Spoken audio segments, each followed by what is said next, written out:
Hello, welcome to हमारे channel. अभी तक आपने इस चैनल को सब्सक्राइब नहीं किया है तो जरूर कर देना और नोटिफिकेशन भी ऑन कर देना ताकि नया वीडियो आते ही आपको तुरंत पता चल जाए और आप उसे मिस ना कर पाए। चलो कहानी आगे देखते हैं। ज़ुओयू को सांगजिन पे गुस्सा आ रहा था कि वो लिटिल चिकन मुझे वाइफ के बुला रहा है। फिर वो सांगजिन की हुई सारी चीज़ें याद करने लगा।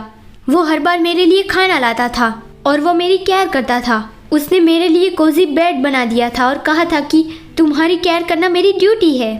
उससे जो कुछ भी मन पड़ा उसने वो सब कुछ किया। उसने बैरियर तोड़ने की भी कोशिश की। हाँ, वो थोड़ा स्लो था लेकिन उसने कोशिश की। वो मेरी हर एक बात मानता था।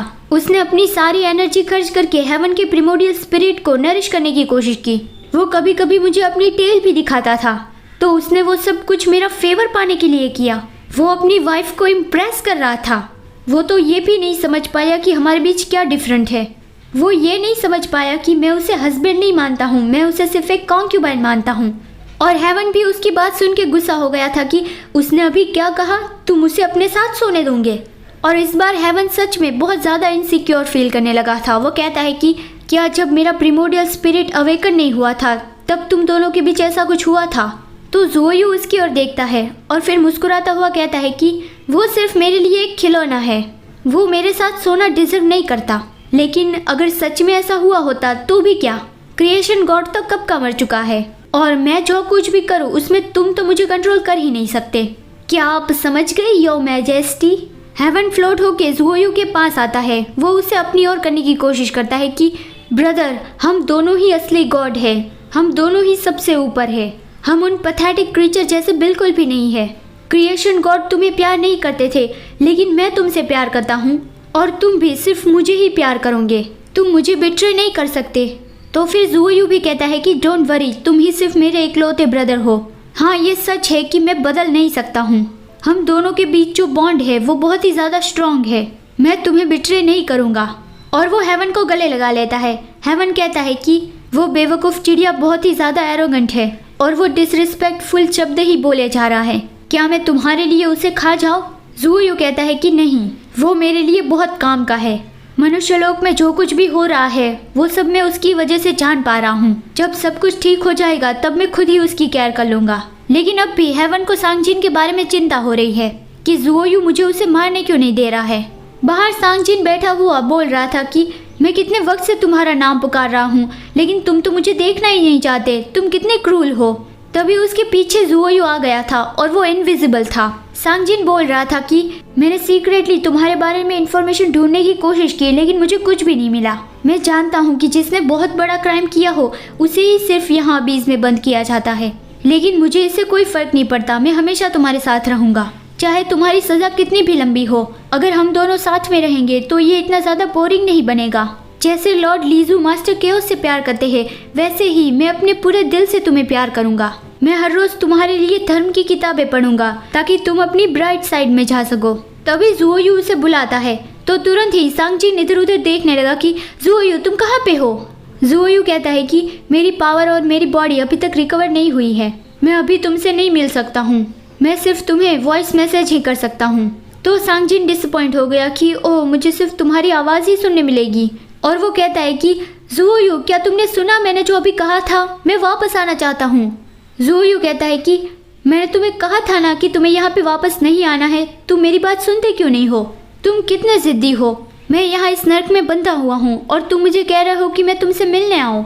मैं भी तुम्हें देखना चाहता हूँ लेकिन तुम मुझे रिकवर होने में और कल्टीवेशन होने में डिस्ट्रैक्ट कर रहे हो। सांगजिन कहता है कि तो अब मैं वापस चला जाता हूँ, आई एम सॉरी, मैं बहुत लापरवाह हो गया था।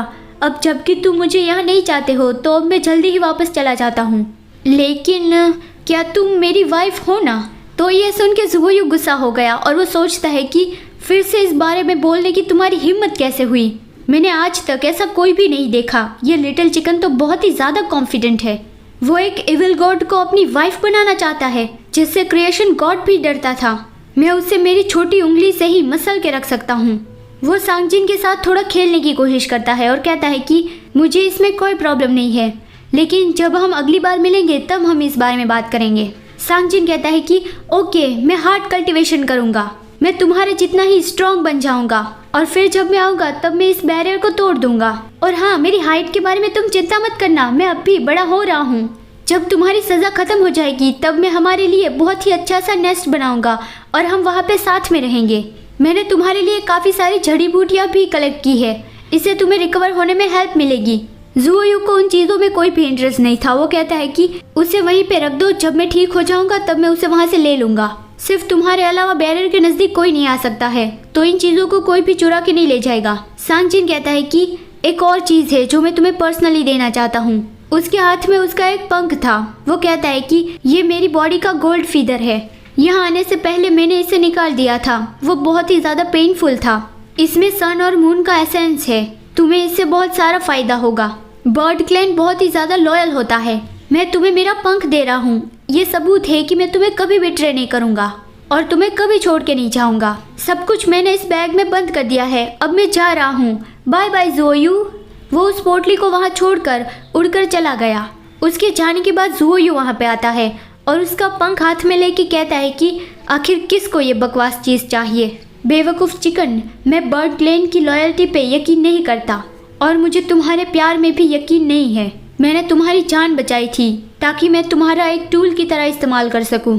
तुम इस तरह का नाटक करके आखिर करना क्या चाहते हो? तो अब हम देखते हैं सांगजिन की कहानी।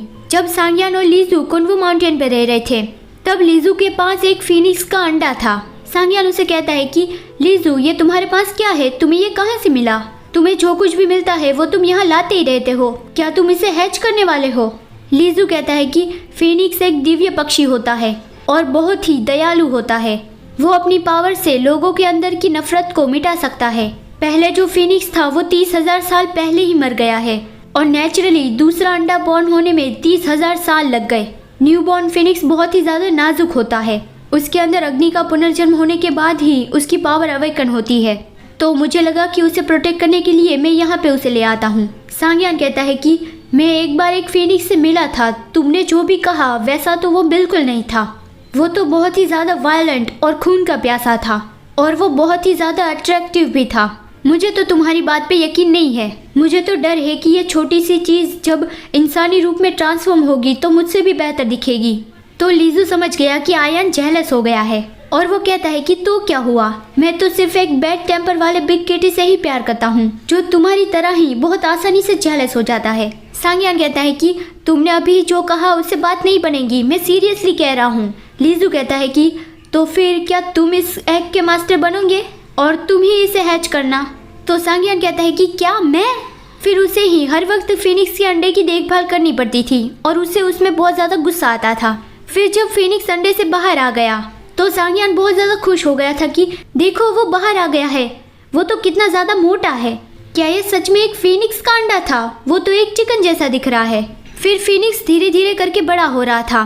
सांगयान जब मेडिटेशन कर रहा था तब वो उसके पास जाके कहता है कि मास्टर, लॉर्ड लीजू हम सब के हैं, सिर्फ आप अकेले ही उन्हें नहीं रख सकते। सांगयान अपना मेडिटेशन कंटिन्यू रखता है और कहता है कि वो मेरा है, तुम्हें यकीन नहीं तो जाके उसे पूछ लो। फीनिक्स गुस्से से कहता है कि एक दिन मैं आपकी वाइफ से भी बहुत ज़्यादा खूबसूरत वाइफ ढूंढ के लाऊंगा। सांगयान उसकी ओर देख के कहता है कि ये इम्पॉसिबल है, इस दुनिया में ऐसा कोई पर्सन है ही नहीं। तुम्हारे तो बहुत बड़े एम्बिशंस है, बकवास बातें सोचना बंद करो और मेडिटेशन करना शुरू करो।